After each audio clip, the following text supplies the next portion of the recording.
అంటే ఏంటో ఇంగ్లీష్ లో తెలియదు కాబట్టి నేను ఇలా ఫలానా ఫలానా ఎక్స్ప్లెయిన్ చేస్తే వాళ్ళు నాన్న ఏం చేస్తున్నావు నీకు అర్థమవుతుందని తిట్టారు ఆయన.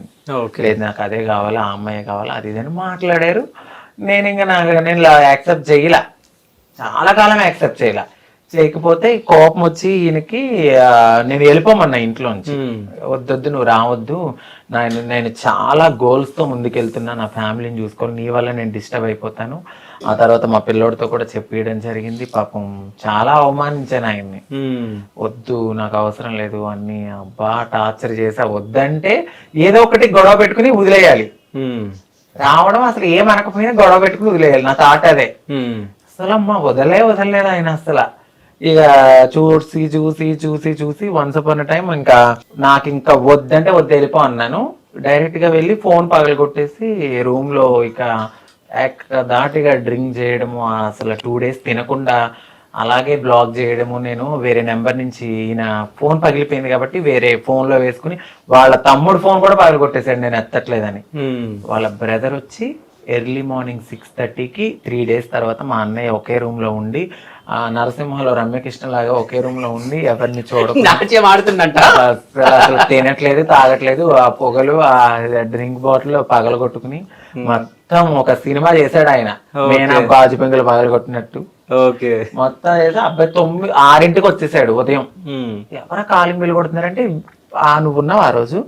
మా అబ్బాయి కూడా ఉన్నాడు నాకు గుర్తులేదు. నేనే లెగిసి ఏంటి మీ గోల్ ఏంటి, మీరేంటి అని అంటే లేదు ఇలా జరుగుతుంది ప్లీజ్ అంటే అప్పుడు పిలిచాను. పిలిస్తే వచ్చాడు. మంచిగా మన మీద ప్రేమతో ఎలా ఉంటది, బాధ దుఃఖం అన్ని కలుపుకుని వచ్చి ప్లీజ్ అది ఇది అని మాట్లాడితే, లేదబ్బా మా లైఫ్ ఇది, మేము ఇలా ఉంటాం. ఈ రోజు ఒకలా ఉండొచ్చు, ఈ రోజు నువ్వు కంటికి చూసావో మనసుకు చూసావో ఫ్రెండ్లీగా కొన్నాళ్ళు కంటిన్యూ చేద్దాం అనుకున్నాము. ఇంకా అలా అలా అలా ఓకే అన్నాడు. తర్వాత ఆయన చూసే విధానం నాకు తెలుసు కదా, ఇంకా ఈ నెల కాదని చెప్పి నన్ను బయటికి తీసుకెళ్ళు, నన్ను షాపింగ్కి తీసుకెళ్ళు, నా ఫ్రెండ్స్ అందరినీ తీసుకెళ్ళి ఆయన బిల్లు కట్టించడం. 35,000 బిల్లు కట్టారంటే అర్థం చేసుకోవాలి. 35,000 బిల్లు కట్టించారు మీరు? ఎక్కడికి? షాపింగ్ లేకుంటే తినడానికి అండ్ అంటే ఫ్రెండ్స్. ఎందుకంటే 35,000 అంటే అందుకే అవుతాయి. ఒక పబ్ తీసుకెళ్లారు. ఆ పబ్ లో కూడా నేను ఒక ట్విస్ట్ ఏమి ఇచ్చానంటే, ట్రాన్స్ ని అలౌ చేయడు కాబట్టి నువ్వు ట్రాన్స్ ని అలౌ చేసేలా చెయ్యాలి, మేము రావాలి అంటే ఈయన కొంచెం గ్రిప్ ఉంటది కాబట్టి ఆ ఫీల్డ్ కి సంబంధించిన వాళ్ళతో మాట్లాడి మమ్మల్ని తీసుకెళ్ళి అమ్మో అంత చేశాడు. ఇక నచ్చింది నాకు ఆయన ఇది. అంటే మీరు ఆయన టెస్ట్ చేసిరా? చాలా. ఓకే, నేను చాలా మందిని చూసున్నాను అప్పటికి ఉన్నది. కాకపోతే ఏంటంటే ఉంటది కదా సస్పెన్స్, చాలా మంది వీళ్ళ దాంట్లో జరుగుతాయి కాబట్టి వాళ్ళ బ్రదర్ క్లారిటీ రావాలి. ఈయన రాలేదు మళ్ళీ అప్పుడు. ఈయన ఓన్లీ తర్వాత కొంచెం ఒక 10-15 minutes వచ్చి వెళ్ళిపోయారు. వాళ్ళ బ్రదరే మొత్తము కార్డు ఇచ్చేసారు. నేను అది వీకెండ్ కదా కొంచెం బిజీ ఉంటాను కాబట్టి తోడు నువ్వు ఉండరా, ఏమైనా ఉంటే పక్కన కాల్ చేయి అని చెప్పాను. తర్వాత ఒక గంటన్నర తర్వాత మళ్ళీ వెళ్ళి ఒకసారి వెళ్ళి చూసుకొని ఓకేనా ఓకే 15 minutes ఉన్నారు, వెళ్ళిపోయారు. ఇంకా అలా కంటిన్యూ అవ్వగా నా బర్త్డే వచ్చింది. నా బర్త్డే వచ్చినప్పుడు ఇంకా మా ఇంటికి తీసుకెళ్ళాను ఒకసారి. మా అమ్మగారు అలా అంత పట్టించుకోలేదు కానీ కొంచెం బాగానే మాట్లాడారు, బాగానే హ్యాపీగా రిసీవ్ చేసుకున్నారు. ఎవరు అంటే ఇట్లా అని చెప్పాను. చెప్తే అవునా సరే అది ఇదని మాట్లాడారు. ఇంకా నా పని చూసుకుని వచ్చేసా. ఈయన బర్త్డేకి గిఫ్ట్ కొన్నారు నాకు అప్పుడే. ఇప్పుడు ఇంటి కోసమనే కొన్ని బయట ఉన్నాయని చెప్పా కదా, అందులో ఉంది అది. నెక్లెస్ తీసుకున్నారు నాకు. నెక్లెస్ తీసుకున్నారు. పార్టీకి చాలా బాగా గ్రాండ్ గా చేశారు. అప్పుడు 3 లక్షలు ఎగిరిపోయినాయి ఆయనకి. సో అప్పుడు నచ్చిర్రా? డబ్బు కోసం కాదు, అంటే ఖర్చు పెట్టగా అయినా కూడా నన్ను వదిలేస్తాడా, ఈయనకున్న ప్రేమ వదిలేసుకుంటా. ఇప్పుడు ఒక టెస్ట్ చేస్తున్నప్పుడు ఒక అమ్మాయి పదే నాకు అది ఖర్చు పెట్టి ఇది ఖర్చు పెట్టి అంటే అది ట్రూ లవ్ కాదనుకుని వదిలేస్తారు కదా, అట్లా కాదనుకుంటారేమో అనుకున్నాను. బట్ ఆయనకి తెలుసు నేను ప్రేమ. ఒకవేళ నిజంగా కాదని అనుకున్నుంటే మీరు ఏం చేస్తుండే? మీకు అప్పుడు లవ్ పెరుగుతుండే, స్టార్ట్ అవుతుండే? అలా ఏం లేదు, నేను అప్పటికే చాలా స్ట్రాంగ్ గా ఉన్నానండి. నేను నా ఫ్రెండ్స్ దగ్గర చూసి ఉన్నాను. నేను చాలా స్ట్రాంగ్. నేను అసలు నాకు అది కావాలి అంటే అది కావాలి, అది వద్దు అంటే వద్దు. నేను అది కష్టపడాలి అంటే కష్టపడతా. మరి ఆయన గురించి కష్టపడ్డారా లేదా మీరు? నేను ఎప్పుడు ఆయన కోసం అయితే కష్టపడలేదు, ఆయనే నా కోసం ఎప్పుడు కష్టపడుతూనే ఉన్నారు. ఇప్పటికీ ఆయనకి ఎన్ని బాధలున్నా నన్ను బాగా చూసుకుంటాడు, నన్ను నొప్పించరు. ఓకే. నేను అది కావాలంటే అది కావాలి. అయితే మీకు నచ్చింది కదా, నచ్చినాక ఇంత సతాయిస్తుంటే మీరు ఎందుకు ఈ వెంటనే ఎందుకు పడ్డారు? నాకు కంప్లీట్గా ఇంకా కనెక్ట్ అయిపోయింది ఇంకా హార్ట్కి. సో లైఫ్ లాంగ్ తనతోనే ఉండాలి. ఎన్ని ఇలాంటివి వస్తుంటాయి పోతుంటాయి. అంటే నాకు ఇష్టం ఉంది, కానీ నేను ఆయనకి వేరే పెళ్లి చేయాలి ఆ సో ఇష్టం, ఆమె ఆ థాట్ లో ఉంది. నేను ఆ థాట్ లోనే ఉండేదని, ఈయన ఆ థాట్ వద్దు, నేను నీతోనే ఎందుకు ఉంటాను. మళ్ళీ పిల్లల ఎక్స్పెక్టేషన్ ఉంటది కదా మీ మమ్మీ డాడీకి, పిల్లలు అది ఇది మనవలు మనవరాలు అని చెప్పేసి. నేను ఈయన వచ్చేసరికి మరి నాకు ఇష్టం లేకపోతే నేను రెడీ అయ్యి ఎందుకు కూర్చుంటాను? చక్క చీర కట్టుకుని రెడీ అయ్యి జడేసుకుని కూర్చుని ఎందుకుంటాను? అవన్నీ ఆయన అబ్జర్వ్ చేశారు. సరే, పెళ్ళైన తర్వాత మీరు అనడం జరిగిందా ఇంకో పెళ్లి చేసుకొని? అన్నాను. అన్నారా మీరు? ఓకే. చెప్తేనే ఒక పెద్ద ఇన్సిడెంట్ కూడా అయింది. ఏమైంది? అమ్మో, అసలు చెప్పలేము. అది చెప్పాలైతే కోర్స్ వేసుకోవడము, నాకు ఇంకొద్దని ఫ్యామిలీతో అసలు మాట్లాడలేదు. పెద్ద గొడవ అది. ఇంకా ఇక్కడ ఇంత పెద్ద ఒక కోల్ ఉండి తాగేశాడు. First Harpic తాగేశారు. తాగేసి ఇంత పెద్ద కోలు, నన్ను ఎంత పెళ్లి చేసుకోమంటున్నావా, నలుగురిలో నిన్ను ఇలా చేసుకుంటేనే ఇలా పెట్టేసుకున్నాడు. ఆ మచ్చ ఇక్కడ ఇలా పడిపోయింది. దేనితోటి? కోలు ఉంటది కదా, బొగ్గు. ఓకే. అది కాల్చిన దాన్ని తీసుకుని ఇక్కడ పెట్టుకున్నాడు. ఓకే. అట్లా అమ్మో, అప్పటి నుంచి ఇంకా కెలగది ఇంకా వద్దు అమ్మో ఆ రచ్చ. నేనేదో సరదాగా అన్నా, నువ్వు ఎందుకు అంతే అట్లా కవర్ చేసింది. అంటే హార్పిక్ తాగాక నాకు భయం వేసింది. మాకు తెలిసిన డాక్టర్ని పిలిచి వామిటింగ్ చేయించేసి తన థాట్ ఏంటంటే ఎందుకు లైఫ్ ఇది వేరే కోవలోకి వెళ్ళిపోతుంది, పిల్లలు ఉండరు, మళ్ళీ మీ ఫ్యామిలీ బాధపడుతుంది నా వల్ల అని చెప్పేసి, నా వల్ల బాధపడకూడదు, నువ్వు హ్యాపీగా ఉండాలని ఆ థాట్ లో ఉండేది అప్పుడు. సో ఇప్పుడు నన్ను వదిలి ఉండలేదు. బేసికల్లీ ఏంటంటే నాకు ఏమనిపించింది అంటే, వాళ్ళకి కొన్ని ఎక్స్పెక్టేషన్స్ ఉంటాయి. మేము ఇలా మారిపోయాక మా ఫ్యామిలీ కూడా కొన్ని ఎక్స్పెక్టేషన్స్ ని చంపేసుకున్నట్టే. వాళ్ళ ఫ్యామిలీ, తను అబ్బాయి, తనకు ఒక అమ్మాయి కావాలి, పెళ్లి కావాలి, పిల్లలు కావాలి, మా వంశం పెరగాలి అనే థాట్ లో వాళ్ళు ఉంటారు. ఒక ఎనిమిగా నేను అయిపోవడం నాకు ఇష్టం లేదు. మేము ఎంతసేపు సాక్రిఫైస్ చేస్తూనే ఉంటాం. మా లైఫ్ చూడడానికి చక్కగా రెడీ అవుతాం, బంగారం పెట్టుకున్నా దాని వెనకాల ఎన్నో నిద్రలేని. సరే, ఇప్పుడు సాక్రిఫైస్ మీరు చేసిరా, రాజుగారు చేసిరా? నాకు తెలిసినంత వరకు సాక్రిఫైస్ చేయలేదు. ఇష్టం వేరు, సాక్రిఫైస్ వేరు, లవ్ వేరు. ఆయన లవ్ తో కూడి నాకు లైఫ్ కావాలి. ఇప్పుడు పెళ్లి చేసుకుంటారు ఒక అమ్మాయిని, పిల్లలు పుట్టకపోతే కాదు, మీరు రాజుగారు సాక్రిఫైస్ చేశారని చెప్పొచ్చు కదా. మీరు చేయలేదు. ఎందుకు సాక్రిఫైస్? ఎందుకు చేయలేదు? ఆయన జీవితాన్ని సాక్రిఫైస్ చేసింది మీకు. లేదే, సాక్రిఫైస్ చేస్తే అది వేరే ఉంటది.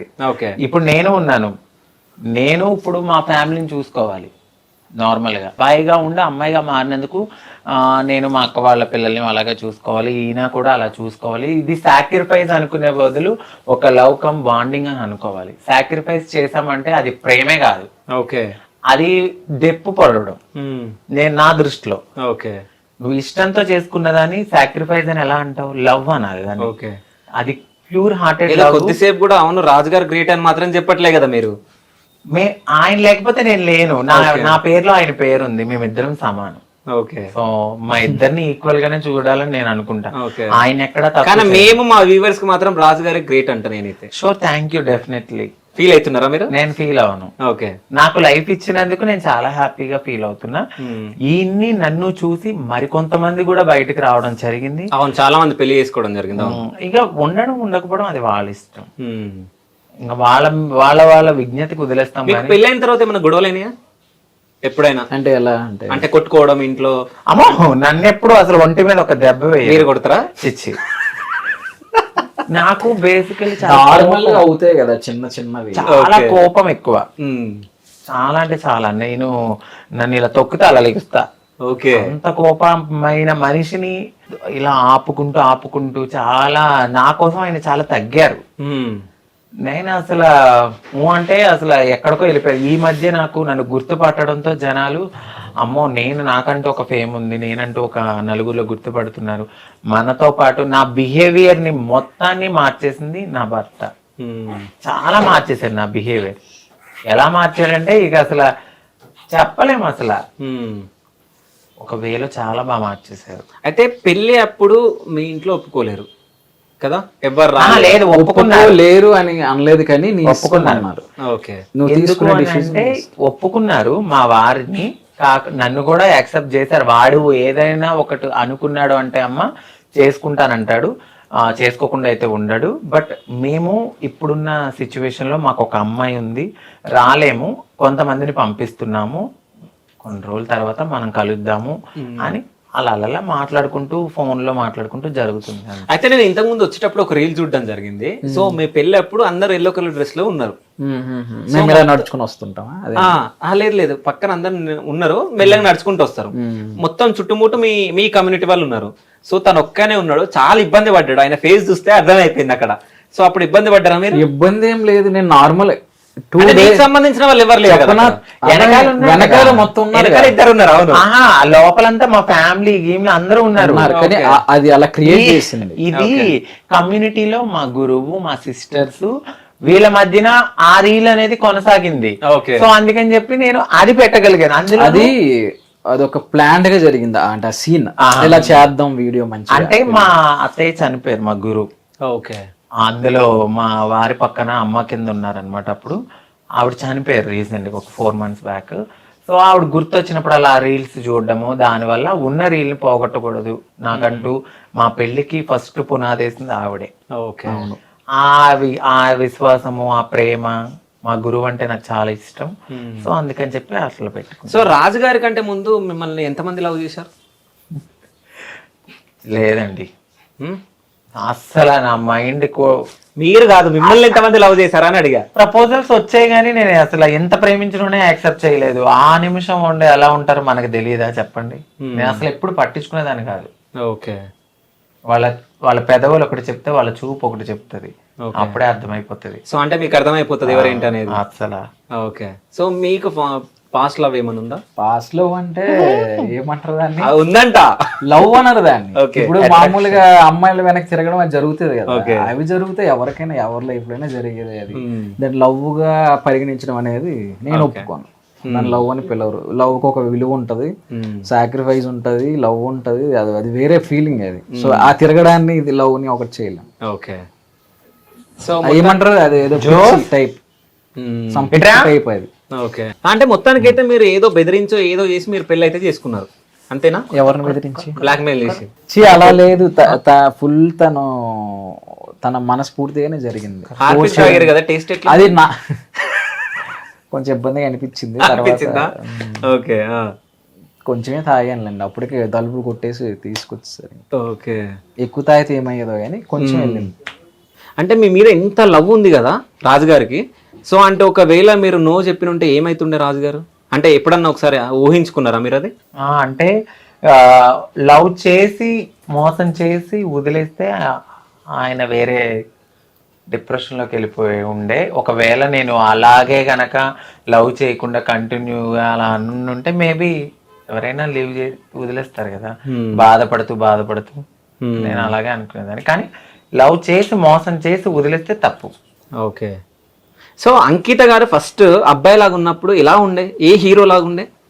నిజం చెప్పండి. సరే మీరు చెప్పకండి, సో రాజు గారు చెప్తారు. ఇప్పుడు ఆపరేషన్ లేకుండానే మోకాళ్లకు ప్లాస్మా ట్రీట్మెంట్. మీ ఆర్థోపెడిక్ సమస్యలన్నిటికీ రోబోటిక్ టెక్నాలజీ ద్వారా తక్కువ ఖర్చుతో శాశ్వత పరిష్కారం. Free consultation. ప్రతి ట్రీట్మెంట్ పై 20% డిస్కౌంట్. ఈ ఆఫర్ కొద్ది రోజులు మాత్రమే. త్వరపడండి.